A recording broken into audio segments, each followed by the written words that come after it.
వర్షాలు ఆ నియోజకవర్గంలోని రెండు పార్టీల మధ్య చిచ్చు రేపాయి. పంట నష్ట పరిహారం విషయంలో ఆ రెండు పార్టీల నేతల మధ్య మాటల యుద్ధం నడుస్తోంది. సవాళ్లు ప్రతి సవాళ్లతో రాజకీయ రచ్చ కొనసాగుతోంది. ఇద్దరు నేతల మధ్య పోరు పెరగడంతో అక్కడి పాలిటిక్స్ ఒక్కసారిగా హీట్ ఎక్కాయట.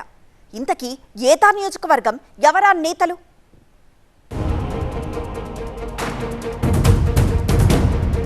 నిజామాబాద్ జిల్లా రూరల్ నియోజకవర్గంలో కాంగ్రెస్ బీజేపీ నేతల మధ్య మాటల యుద్ధం నడుస్తోంది.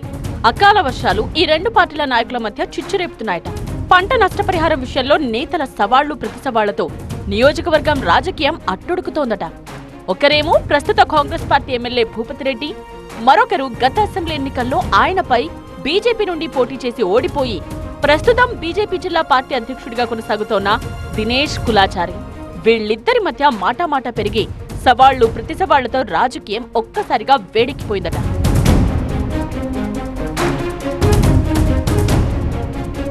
కొద్ది రోజుల క్రితం నిజామాబాద్ జిల్లాలో కురిసిన అకాల వర్షాలకు వేలాది ఎకరాల్లో పంటలు దెబ్బతిన్నాయి. ముఖ్యంగా నిజామాబాద్ రూరల్ నియోజకవర్గంలోని డిచ్పల్లి, ఇందల్వాయి, ధర్పల్లి, సిరికొండ మండలాల్లో వరి, మామిడి, మొక్కజొన్న పంటలు భారీగా దెబ్బతిన్నాయి. నష్టపోయిన పంట పొలాలను అటు కాంగ్రెస్ ఎమ్మెల్యేతో పాటు ఇటు బీజేపీ జిల్లా అధ్యక్షుడు పరిశీలించారు. దీంతో అక్కడి నుండి వివాదం రాజుకుందట.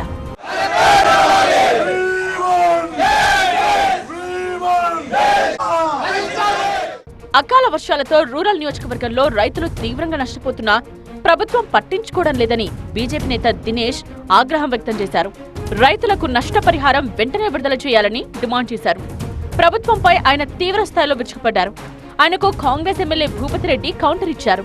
కాంగ్రెస్ పార్టీ అధికారంలోకి వచ్చినప్పటి నుండి రైతులకు నష్టపరిహారం అందించామని, ఈ విషయంలో బీజేపీ నేతలు అసత్య ప్రచారం చేస్తున్నారని మండిపడ్డారు.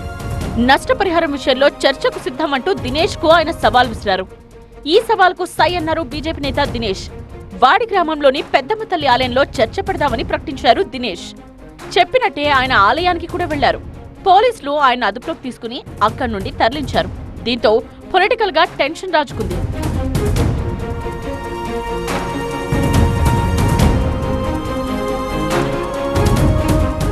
పంట నష్టపరిహారం అందించే విషయంలో ప్రభుత్వం రైతులను మోసం చేస్తోందని సమాధానం చెప్పలేక ఎమ్మెల్యే భూపతిరెడ్డి పోలీసులను పంపించారని బీజేపీ ఆరోపిస్తోంది. ఇలా ఈ ఇద్దరు నేతల ప్రకటనలతో నిజామాబాద్ రూరల్ నియోజకవర్గంలో రాజకీయం హాట్ గా మారింది. ఇది ఎటు దారితీస్తుందో చూడాలి.